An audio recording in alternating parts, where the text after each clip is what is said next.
भारतीय हुक्मरान मसले कश्मीर पर गुज़श्ता 75 बरसों से जिस मक्कारी और अय्यारी का मुजाहरा करके आलमी बरादरी की आंखों में धूल झोंकने की नाकाम कोशिश करते आ रहे हैं, खुद भारतीय ही इस मक्कारी का पर्दाफाश करने में कोई आर महसूस नहीं करते। 5 अगस्त 2019 में मोदी और अमित शाह ने मकबूजा कश्मीर की खुसूसी हैसियत का खात्मा करके बज़ाहिर अपनी तरफ से मसले कश्मीर का कजिया खत्म किया है, लेकिन भारतीय पार्लियामेंट के मेंबर सिमरनजीत सिंह मान क्या कह रहे हैं, आइए उन्हीं की जुबानी सुनते हैं। मैं दावा करता कि मैं श्रीनगर तो कैंਡੀਡੇਟ ਹੋਊਂਗਾ ਲੋਕ ਸਭਾ ਦੇ ਲਈ 2024 ਦੇ ਵਿੱਚ। ਇੰਡੀਆ ਅਜੇ ਤੱਕ ਕਾਗਜ਼ਾਂ ਦੇ ਵਿੱਚ ਪ੍ਰੋਪੇਗੈਂਡਾ ਤਾਂ ਕਰਦਾ ਹੈ, ਪਰ ਕਸ਼ਮੀਰ ਅਜੇ ਤੱਕ ਇੰਡੀਆ ਦਾ ਹਿੱਸਾ ਨਹੀਂ ਹੈ।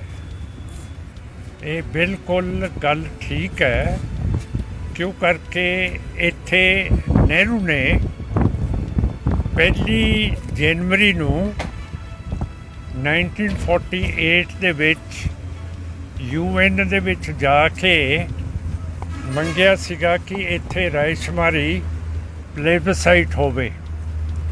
ਇਹ ਨਹਿਰੂ ਨੇ ਕੀਤੀ ਹੈ, ਸਿਮਰਨਜੀਤ ਸਿੰਘ ਮਾਨ ਨੇ ਨਹੀਂ ਕੀਤੀ ਹੈ।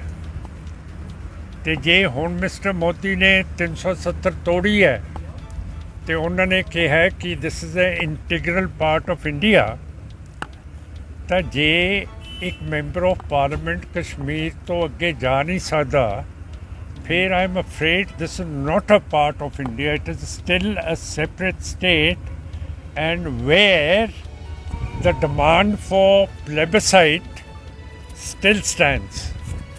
ਅਜੇ ਵੀ ਰਾਇਸ਼ੁਮਾਰੀ ਦੀ ਜਿਹੜੀ ਗੱਲ ਹੈ ਉਹ ਅਜੇ ਤੱਕ ਸਟੈਂਡ ਕਰਦੀ ਹੈ ਕਿ ਇੱਥੇ ਅਜੇ ਤੱਕ ਫੈਸਲਾ ਨਹੀਂ ਹੋਇਆ ਕਿ ਇਹ ਇੱਕ ਪਾਰਟ ਆਫ ਇੰਡੀਆ ਹੈਗਾ।